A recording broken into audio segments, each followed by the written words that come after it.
दिल्ली और उसके आसपास के इलाकों यानी एनसीआर में रहने वाले लोगों के लिए एक बेहद और परेशान करने वाली खबर देखी आ रही है।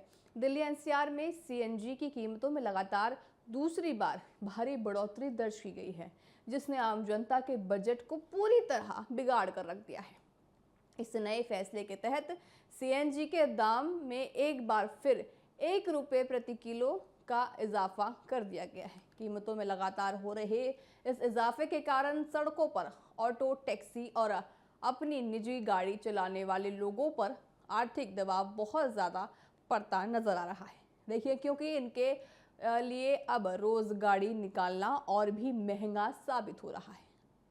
अगर नई कीमतों पर नज़र डालें तो इस ताज़ा बढ़ोतरी के बाद अब देश की राजधानी दिल्ली में सीएनजी की कीमत बढ़कर 80.9 रुपये प्रति किलो कर दी गई है। वहीं दिल्ली से सटे नोएडा और गाजियाबाद के इलाकों में सीएनजी के दाम आपको बताएं कि ज़्यादा अब बढ़ा दिए गए हैं। कीमतों और साथ ही दूध के दामों में हुई बढ़ोतरी के खिलाफ विपक्षी दल भी अब पूरी तरह से सड़कों पर उतर आया है। इसी क्रम में दिल्ली कांग्रेस ने शनिवार को हमने आपको एक खबर दिखाई थी कि इस बढ़ती महंगाई के लिए उन्होंने विरोध प्रदर्शन भी किया था और एक अलग ही अंदाज में वो सड़कों पर निकल आए थे।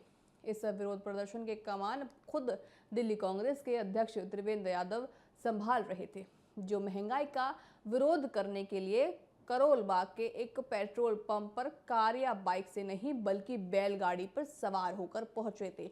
ये खबर हमने TV7 भारत ने आपको कल दिखाई थी। हमारी संवाददाता कंचन अरोड़ा की ये रिपोर्ट थी। बहरहाल आगे बढ़ते हैं तो इस प्रतीकात्मक प्रदर्शन के जरिए उन्होंने सरकार को ये कड़ा संदेश देने की कोशिश की है कि पेट्रोल, डीजल और सीएनजी के दाम अब आम आदमी के पहुंच से बहुत ज़्यादा दूर होते चले जा रही हैं। जनता को अब पुराने दौर में लौटने को मजबूर अब जनता हो रही है। इसके अलावा कांग्रेस कार्यकर्ताओं ने दिल्ली के बुराड़ी और आपको बताएं बहुत सारे कॉलेजों में इलाकों में दूध के बढ़ते दामों को लेकर मोर्चा भी निकाला और सरकार के खिलाफ जमकर नारेबाजी भी की। चांदनी चौक जिला कमेटी के बाहर इकट्ठा हुए प्रदर्शनकारियों के हाथों में बड़ी बड़ी तख्तियां थी, जिन पर हम महंगा डीजल, महंगा तेल, मोदी सरकार हो गई फेल, ऐसे तमाम जो नारे उन्होंने लिखे थे। जैसे तीखे नारे लिखे हुए थे। कांग्रेस अध्यक्ष त्रिवेंद्र यादव ने सरकार पर गंभीर आरोप लगाए थे कि पिछले 12 सालों से लगातार सरकार की गरीब विरोधी नीतियों के कारण देश में महंगाई बेकाबू होती जा रही है।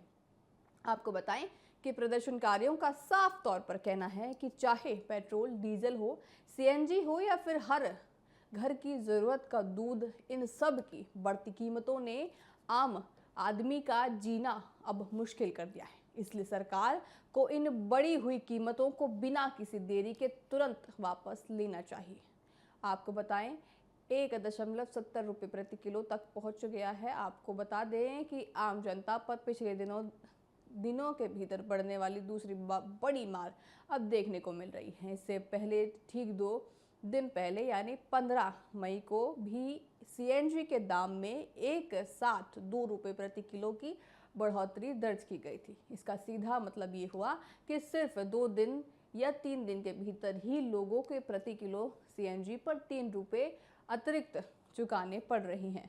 चूँकि दिल्ली एनसीआर की सड़कों पर रोजाना लाखों गाड़ियां सीएनजी के भरोसे ही दौड़ती हैं, इसलिए इस बढ़ोतरी का सीधा असर न केवल वाहन चालकों पर बल्कि ऑटो, कैब से सफ़र करने वाले आम यात्रियों की जेब पर भी पड़ रहा है।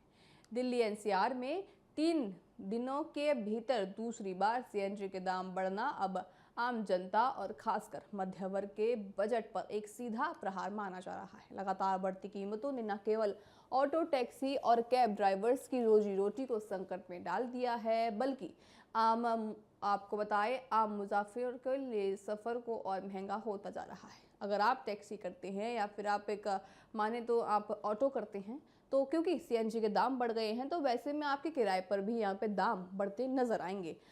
जाहिर सी बात है, अगर उनके सीएनजी या उनके डीजल के दाम बढ़ेंगे तो आपकी सवारी पर भी ज़्यादा से ज़्यादा महंगाई आपको देखने को मिलेगी। अगर हम बात करें विपक्ष का ये चौतरफा विरोध और बैलगाड़ी प्रदर्शन इस बात का साफ संदेश देता है कि महंगाई का ये मुद्दा अब जनता के सब्र का बांध तोड़ रहा है। अब देखने वाली बात ये होगी कि इस भारी जन असंतोष और विरोध प्रदर्शन के बाद क्या सरकार सीएनजी और दूध जैसी बुनियादी चीजों के बढ़े हुए दामों को वापस लेकर जनता को थोड़ी राहत देती है या नहीं। देखिए, महंगाई की मार अब जनता पर ज़्यादा पड़ने को दिख रही है। 3 दिन के अंदर दिल्ली एनसीआर में सीएनजी के जो दाम बढ़े हैं, उसमें आपके टैक्सी, ऑटो में भी आपके किराए पर बढ़ोतरी होगी। अब देखने वाली बात होगी कि सरकार आने वाले समय में किस तरह से आम जनता को इन सभी समस्याओं से दूर लेकर जाती है।